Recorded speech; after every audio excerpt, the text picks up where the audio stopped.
They have flattened Gaza entirely. There's been targeted destruction of hospitals, places of worship, schools, just eradicating the whole place. Israel is seen as more moral than any other state in the world. The Israeli army is the most moral in the world. The idea that Israel could perpetrate any crime in international law became basically unimaginable. Impunity for Israel is baked into the international legal system from the very beginning.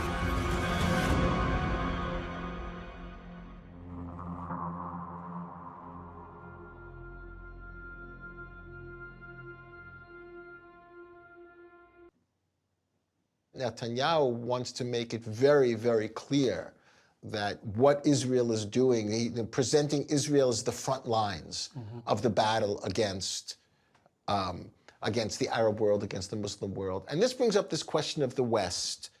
Part of the argument that the Arab world is making is that, oh, Israel is just the Western implant in the Muslim world.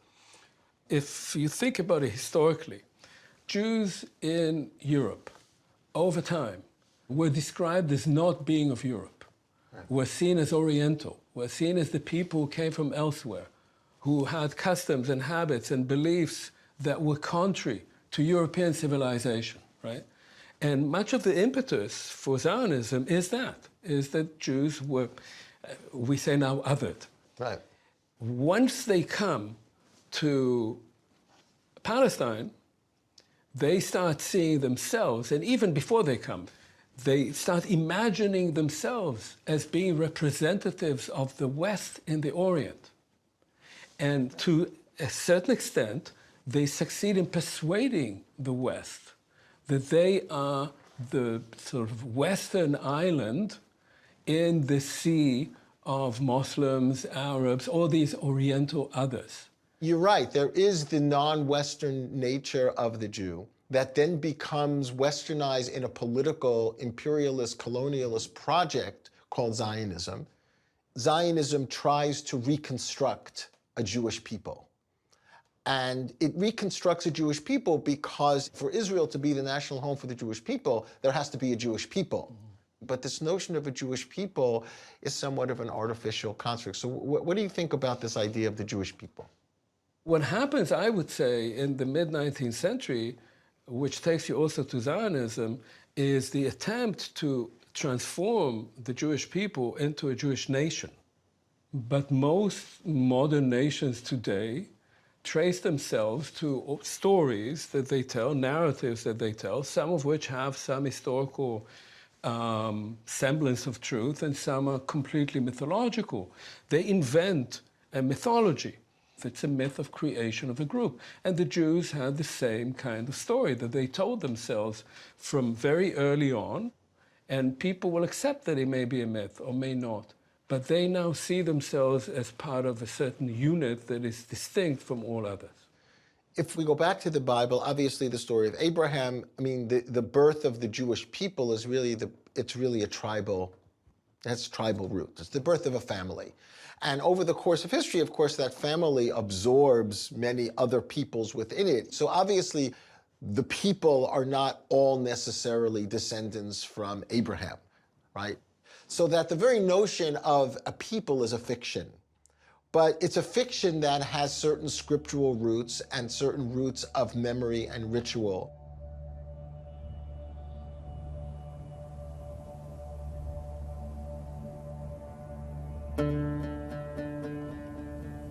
The stories of Jewish people were for centuries passed down as oral history, until between the 9th and 6th centuries BCE, they were written down in the Torah, the Hebrew Bible, as the decreed word of a single creator God.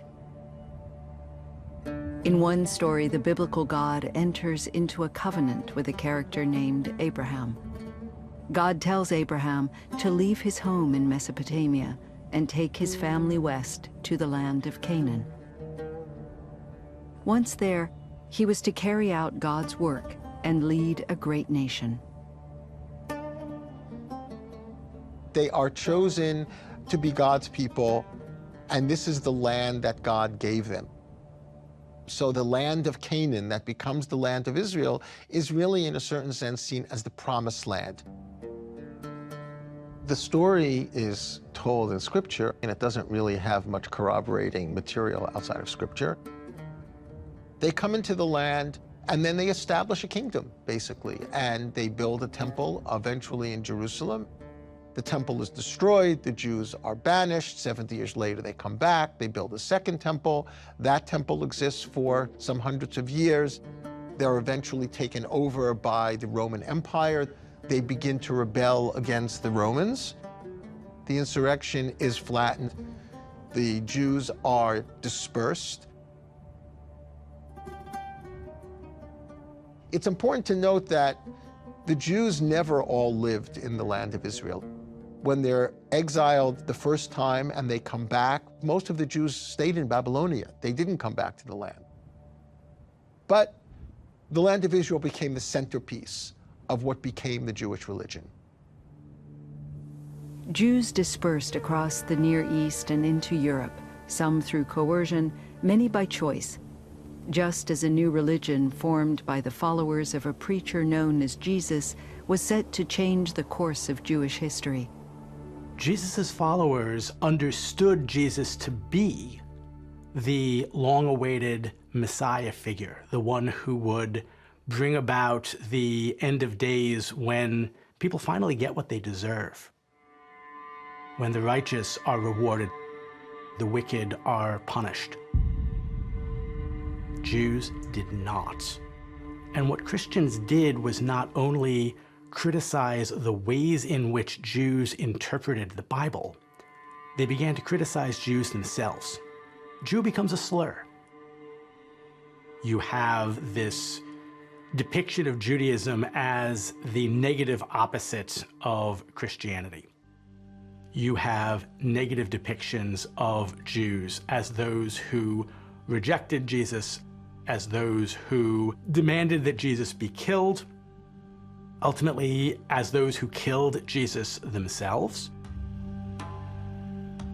Not just slurred as Christ killers, Jews were accused of murdering Christian children, using their blood for ceremonial ritual, the so-called blood libel. They were made to live apart as a lesser creed, subject to violence, forced conversions, and expulsions, whilst being excluded from almost all professions except moneylending, the work opposed by Christian morality. It was a perilous existence that often relied on the whims of kings. To the extent that Jews could choose where to live, they often gravitated toward places with powerful kings, because the king might extort money from you, might expel you, but the king will protect you from the mobs.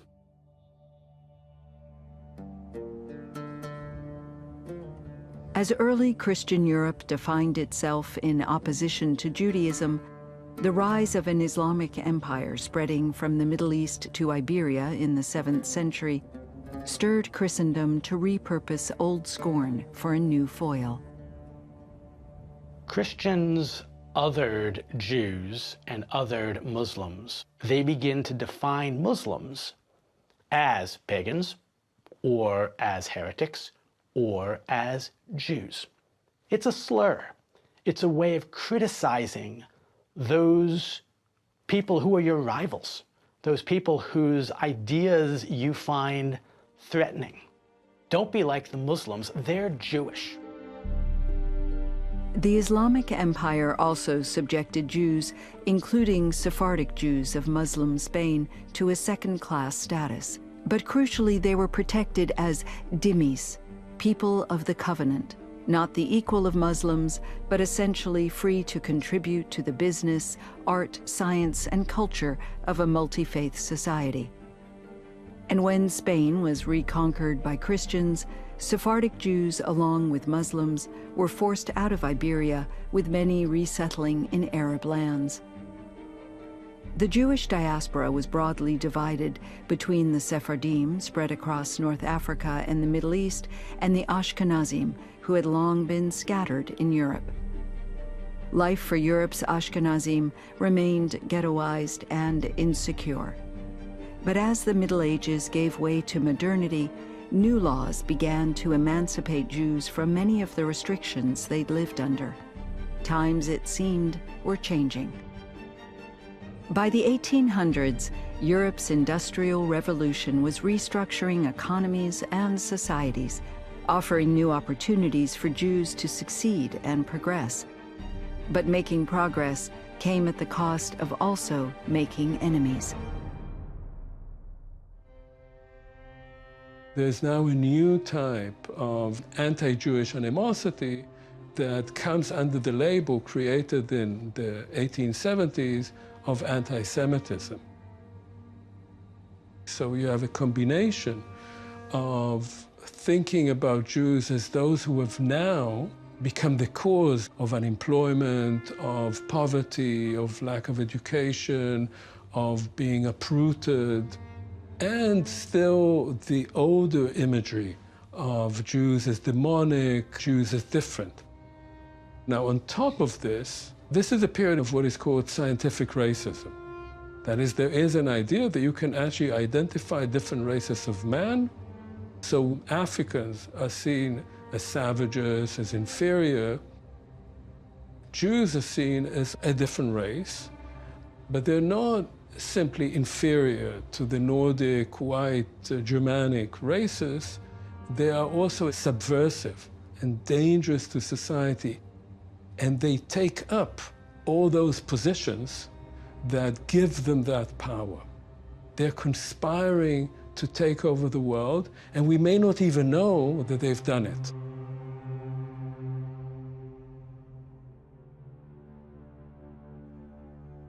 In 1881, anti-Semitism fueled pogroms against Jews scapegoated for the struggles of a fading Russian empire. Thousands were killed, their homes and communities destroyed in riots watched over by state authorities. These pogroms kindled the belief among a small minority of Europe's Jews that the only way they could be safe from persecution was in a Jewish majority state. It was at best a fringe idea, but was taken up by an Austro-Hungarian journalist by the name of Theodor Herzl. In 1896, Herzl published a pamphlet called Der Judenstaat, the Jewish State. In it, Herzl argued that Jews needed a state of their own, and that its most fitting location was Palestine. The idea of a Jewish state in Palestine seemed to be such an outrageous and unrealizable idea. What does it mean for Jews who are living in Europe for 1,000 years to go and move to this area of the world that was completely underdeveloped? It didn't really have any reality to it. Traditional Jews not only didn't think of going back to their ancestral homeland, in fact, they were not supposed to, because you are supposed to come back to where you were exiled from only when the Messiah arrives. And if you go earlier than that, then you're basically going against your own theology. This idea of Jews recreating a homeland in Palestine took on the name Zionism. Zion, a biblical reference to the land of Israel. Herzl's vision had little support among European Jewry, religious and secular. But Herzl wasn't appealing to his fellow European Jews as much as he was to Europe's leaders, an echo of centuries past when seeking the king's favor was crucial to securing Jewish interests. In Der Judenstaat, Herzl aligned a Jewish state with Western civilization, claiming that a Jewish homeland in Palestine would serve as a sector of the wall of Europe against Asia, and the outpost of civilization against barbarism. Zionism was using the racist tropes of the white Western world to dehumanize the people of the Muslim world. The same tropes Christian Europe had long used to dehumanize both Muslims and Jews, and in the process offered Europe an answer to its unresolved Jewish question. Zionists knew that part of the success of their project was the upsurge in anti-Semitism. And that, in fact, if there was no anti-Semitism, Zionism would really have no reason to exist. Herzl was going to offer a win-win situation to the anti-Semites of Europe. He said, I have a deal for you. I can take the Jews off your hand. And a lot of European leaders said, yeah, that sounds good. If you can solve our problem, we'll help you solve your problem. His thinking is very European. It's progressive, nationalist, colonial thinking. It's about creating a European outpost in Palestine because they are European, they're part of a European culture, but that European culture no longer wants them.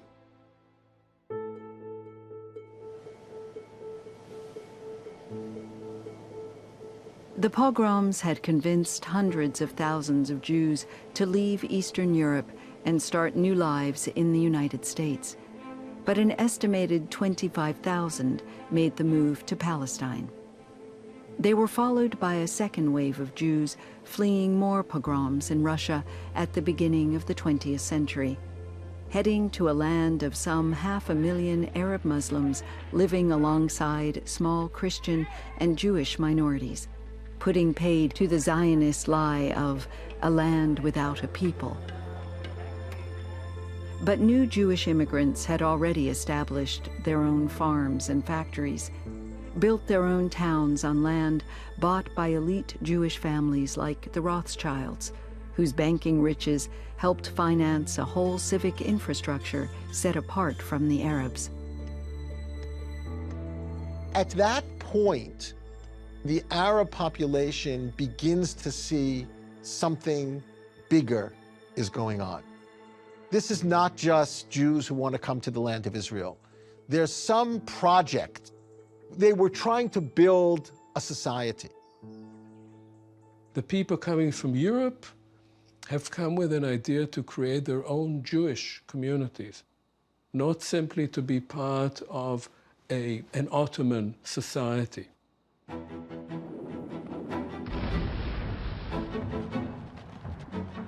By 1917, with the First World War still raging, Ottoman society was on the brink of collapse, with Britain, the leading world power, itching to seize the Ottomans' Arab lands, including Palestine. Britain's imperial greed converged with Zionist ambition. Securing the support of wealthy European Jews, so the British thought, would boost their chances of victory. And once the war was won, a friendly Jewish state planted in Palestine would be a proxy for British rule and a buffer against Arab hostility. But the convergence went much deeper. British Prime Minister David Lloyd George and Foreign Secretary Arthur Balfour were both Christian Zionists. They understood a return of Jews to a biblical homeland as a precondition for the second coming of Christ, when those who accepted Jesus as the Messiah ascended to heaven, and those who didn't, most notably the Jews, were left to perish. Christian Zionism was a way to free Europe of Jews. So there's that kind of complicated relationship where anti-Semitism and Zionism are working together, where Zionism is a perfect answer to that problem. And this is all coming from a colonialist mindset where, well, the Middle East is just like outside of civilization. Like, it doesn't matter what happens there. In November 1917, before the war had been won, Arthur Balfour issued a declaration that announced the British government's support for the establishment in Palestine of a national home for the Jewish people, saying nothing of the Arab people already there. It doesn't mention the Arabs. its attempt is to say, we're going to create some kind of European-like Jewish state in Palestine, where Jews can live and flourish on a portion of their historic homeland. Not the entirety of their historic homeland, but a portion of their historic homeland. Palestine was already in the process of being hived off for the growing Ashkenazi population. But now, one of Zionism's leading figures, David Ben-Gurion, recognized the potential of what the Balfour Declaration promised and was quick to address those thirsting for more than just a part of Palestine. Ben-Gurion made a very, very impassioned speech trying to convince many, many Zionist detractors who were not in favor of partition, because for them, they wanted from the river to the sea. And Ben-Gurion convinced them that this was the first step, and we'll move on from there. And this was ultimately the convincing narrative that brought most of those Zionists on board. From that point of view, the Zionists are thinking, yes, there are people there, but we are coming to create our own national home. And what will happen with the people who live there, that's to be seen.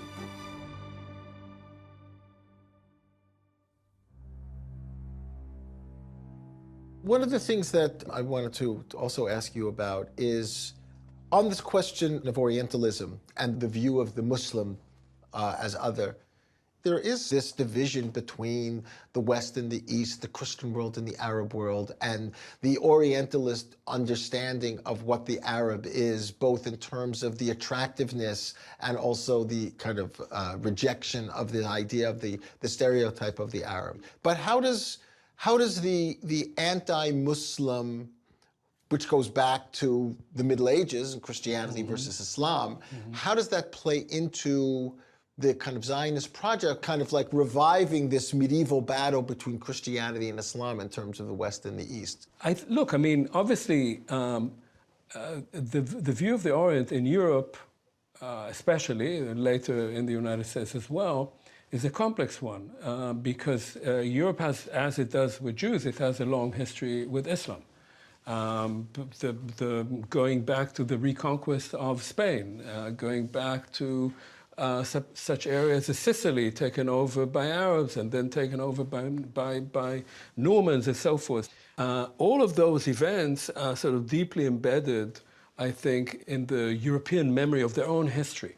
Now that, of course, combines again with power politics, that Europeans can actually go and grab these territories or have power over them, which is what they do at the end of World War I. Now, if you add to that the way that the Balfour Declaration specifically speaks about the territory of Palestine itself, there, in fact, it does not speak about the rest of the population, which is the vast majority of the people. It only refers to the Jews as those who have particular rights. And so Zionism says, well, we can self-determine as a nation. So once they move to that land, with that ethno-national ideology, they speak directly, completely openly, proudly of colonization. They build colonies. Right. They call them colonies. And that process creates what is functionally a settler-colonial process. And they get exactly the response that one can expect. By competing over land with the people who live there, they create their own opposition. It is, in that sense, a profoundly dialectical process. I wanted to just bring up a sketch of the Jewish immigration to Palestine, land of Israel, from the mid-19th century on. And there's a community of Jews who are living mostly in Jerusalem and other places that are referred to as the Old Settlement Jews. And these are Jews that are mostly traditional. They have come to the land of Israel from some of them from the early 18th century. And they were not Zionists. In fact, they were the core of the anti-Zionists, and were very opposed to the Zionists coming in the 20th century. And for the most part, lived in pretty good company with the majority Arab population. It's really the second immigration, 1904, to the First World War, that's considered to be the first real Zionist immigration over 50% of them went back to Europe within 5 years. It wasn't really a successful immigration. Now, these were the people who were building colonies. These were the people who were building what later became kibbutzim. Much of the settlement of that period is funded by Jewish millionaires in Europe who are assisting those early colonizers to build colonies. Colonies which are based on the idea that the Jews who immigrate would run them and that they would have workers working them there. And those workers would be locals, would be Arabs. And the second aliyah, the second immigration, are the people who come already, as you say, with more of an idealistic view of the kind of society that they're going to create. And that group is deeply critical of the first group, precisely for issues of labor.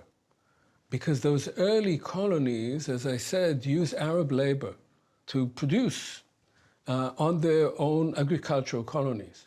And this new group that comes in starts speaking about the conquest of labor. That is, that part of the Zionist undertaking is both to take over work, take over land, and in the process of doing that, transform themselves, become workers of the land. There is a growing realization within the Arab population that there's a group now that is beginning to establish cities, establish communities, take over land, and that brings about resistance.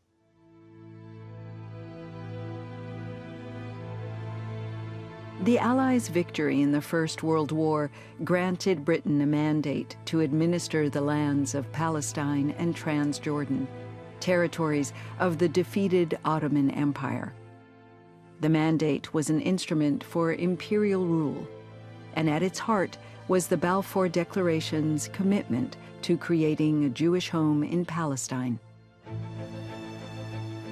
In the early 1920s, Britain sanctioned the resettlement of thousands more Ashkenazi Jews from Eastern Europe. Palestine was dotted with new Jewish towns with separate economies that excluded indigenous Arabs who forcibly resisted what they recognized as brazen colonization. Clashes between Jewish immigrants and Arabs became more intense as the Zionist project acquired new territory for a new Jewish state, one that would be home to a whole new Jew. The new Jew was the suntan, muscular, secular kibbutznik. And that was basically offering a revolutionary revision of the entire tradition to create a kind of nationalistic Jew of power. They wanted to create the kind of Jew who can escape the degradation that built up over 2,000 years of exile from their land.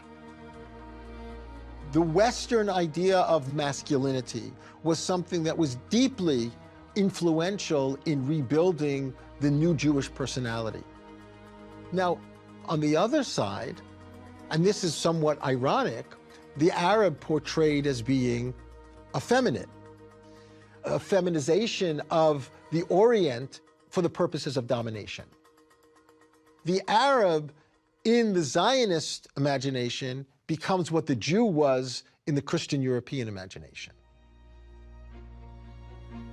The Zionist leadership, headed by David Ben-Gurion, clung to the delusion that Palestinians still might welcome a Jewish state, despite increasingly fierce resistance.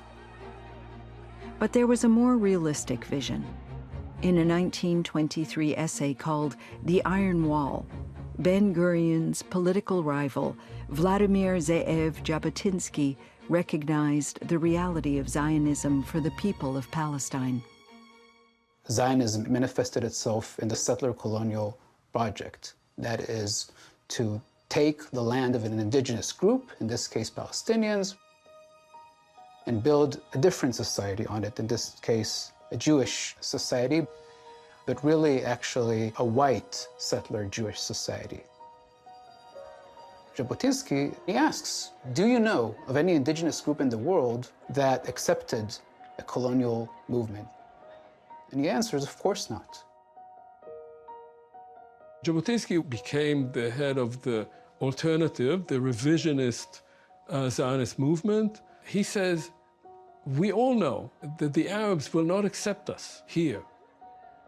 And his idea is that they will have to do it by force. They will have to build an iron wall. They will have to show that they cannot be removed. Jabotinsky believed that eventually the Palestinians will give up and will accept a reality that they cannot change.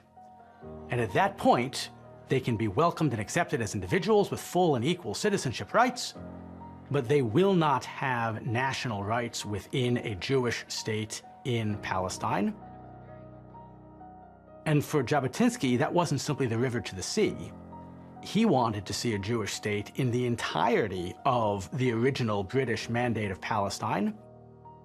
And he felt that this was going to require a sense of this new Jewish personality that will not be the defenseless Jew, but really the Jew of power.